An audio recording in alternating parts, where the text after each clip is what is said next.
माँ जी, आज आप सेठ के घर काम करने के लिए मत जाओ। आपकी तबीयत कुछ ठीक नहीं है और बाहर का मौसम देखकर ऐसा लग रहा है जैसे किसी भी वक्त बारिश हो सकती है। बहू तू गर्भवती है, हमारे घर की हालत भी कुछ ठीक नहीं है और बेचारा मेरा बेटा अंकित अकेले कितना कमाई करेगा। वैसे भी बारिश के मौसम में उसे सवारी नहीं मिल पाती और गांव में पानी भी इतना बढ़ जाता है कि उसका रिक्शा नहीं चलता, और अगर मैं भी काम छोड़ दूंगी तो घर कैसे चलेगा। पर माँ जी चिंता मत कर, सेठ सेठानी भी बहुत अच्छे हैं, वो भी मेरा बहुत ख्याल रखते हैं। अर्चना अपनी बहू की एक नहीं सुनती और तेज बुखार में सेठ के घर काम करने के लिए चली जाती है। तेज बुखार होने के बाद भी जैसे तैसे अर्चना सारा काम खत्म करके जैसे ही शाम को सेठ के घर से बाहर निकलती है, तेज बारिश होने लगती है। हे भगवान, कितनी तेज बारिश हो रही है। हे मेरे प्रभु, तू आखिर चाहता क्या है हम गरीब से। तेज बारिश होने की वजह से अर्चना कहीं नहीं जाती और घर के बाहर ही खड़ी रहती है। पर तभी सेठानी की नजर अर्चना पर पड़ती है और वो अर्चना के पास आकर उससे कहती है, अरे माता जी, आप अभी तक यहीं खड़ी हैं? हाँ मालकिन, बारिश बहुत तेज हो रही है इसलिए जा नहीं पाई। सोचा जब तक बारिश रुक नहीं जाती यहीं खड़ी रहती हूँ। माता जी, अगर कभी ऐसा होता है तो आप अंदर आ जाया करो। चलो मेरे साथ अंदर चलो और जब तक बारिश रुक नहीं जाती घर में ही आराम कर लो। नहीं मालकिन, मैं यहाँ ज्यादा देर नहीं रुक सकती। अगर बारिश भी नहीं रुकेगी तो भी मुझे घर जाना होगा। मेरी बहू गर्भवती है, उसका 8वां महीना चल रहा है और मैं उसे घर में अकेला नहीं छोड़ सकती। अगर ऐसी बात है माता जी तो मैं आपको रोकूंगी नहीं, पर आप मुझे सिर्फ 2 मिनट दीजिए।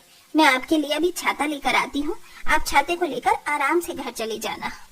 सेठानी बहुत अच्छी थी, वो अर्चना की काफी फिक्र करती थी, इसलिए अर्चना भी सेठानी को अपनी बेटी की तरह मानती थी।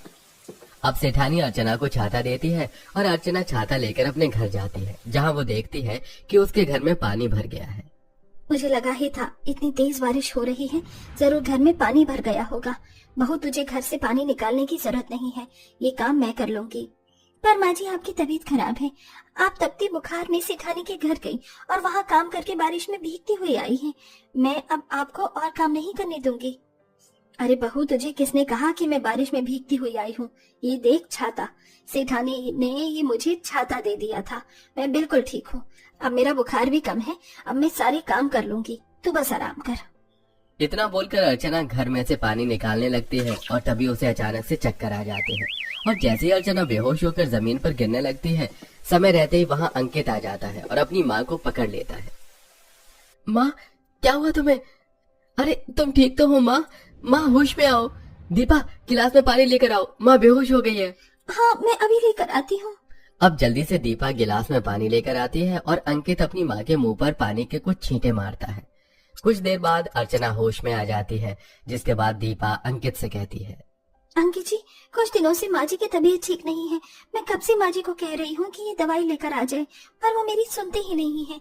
आप इन्हें जल्दी से डॉक्टर के पास ले जाओ। कैसे ले जाऊं दीपा? मेरा रिक्शा खराब हो गया है और बाहर बारिश भी बहुत तेज हो रही है। अब तो बारिश रुकने के बाद ही मैं माँ को डॉक्टर के पास ले जा पाऊंगा। अरे तुम दोनों मेरी इतनी फिक्र क्यों कर रहे हो? अभी मुझे कुछ होगा ही नहीं। पहले मैं अपने पोते पोती का मुंह देखूंगी, उसके बाद ही इस दुनिया को अलविदा कहूंगी। माँ, तुम ऐसी बातें क्यों कर रही हो? तुम्हें तो अभी अपने पोते पोती की शादी करनी है। इतना बोलकर अंकित अपनी माँ के गले लग जाता है और कुछ देर बाद घर से पानी खाली करने लगता है और बारिश के रुकने का इंतजार करता है, पर बारिश रुकने का नाम नहीं लेती। तो वहीं दूसरी ओर दीपा अपनी सास के लिए खाना बनाती है और खाना लेकर जब अर्चना के पास पहुंचती है तो वो देखती है कि अर्चना सो रही है। माँ जी, आप कितनी देर से सो रही हैं? चलिए उठिए और खाना खा लीजिए। दीपा अर्चना को उठाती है और अर्चना कोई जवाब नहीं देती, जिसके बाद दीपा डर जाती है और रोते हुए अंकित को आवाज लगाती है, अंकित जी, जल्दी से इधर आइए। देखिए ना, माँ जी उठ नहीं रही और ना ही मेरी बातों का कोई जवाब दे रही है।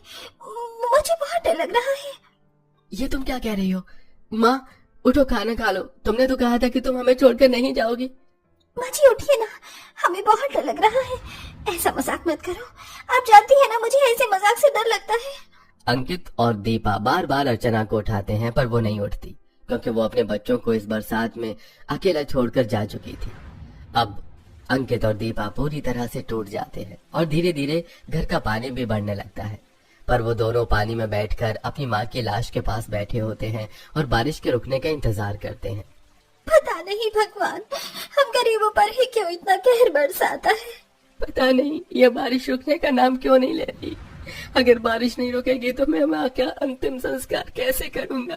अंकित जी, क्या मैं सेठानी के पास जाऊं, उनसे मदद मांगू? वो हमारी मदद जरूर करेंगी। दीपा, सेठानी जी इस बारिश में हमारी भला क्या मदद करेंगी? वो तो बस कुछ पैसे ही दे सकती है। हमारी मदद तो सिर्फ अब भगवान ही कर सकता है।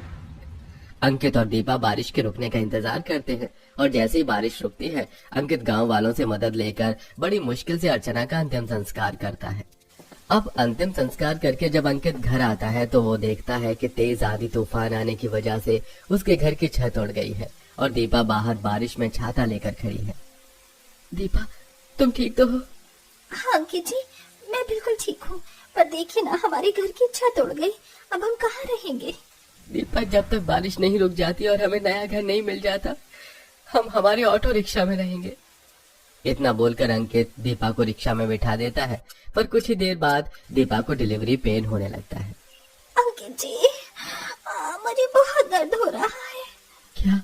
पर अभी तो तुम्हारा 8वां महीना चल रहा है, तुम्हें अभी लेबर पेन कैसे हो सकता है? मैं नहीं जानती अंकित जी, कुछ करिए।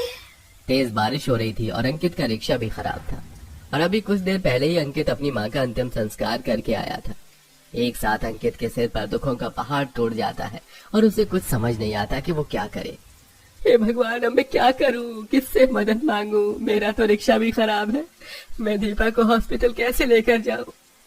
अंकित अपना सिर पकड़कर रोने लगता है, पर अपनी बीवी को दर्द में देख अंकित एक बार फिर से हिम्मत बनाता है और दीपा को गोद में उठाकर बारिश से भरी सड़क पर अस्पताल की तरफ दौड़ने लगता है।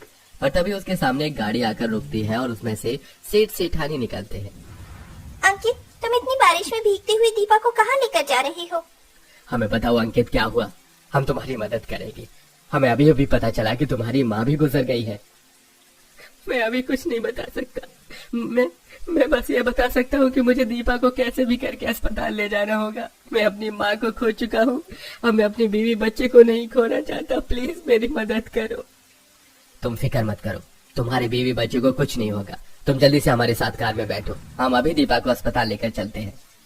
सेठ सेठानी अंकित और दीपा को अपनी कार में बिठाते हैं और अस्पताल ले जाते हैं, जहां समय रहते दीपा का इलाज होता है और दीपा एक बहुत ही प्यारी सी बेटी को जन्म देती है और सेठ सेठानी उन्हें तब तक अपने घर में जगह देते हैं।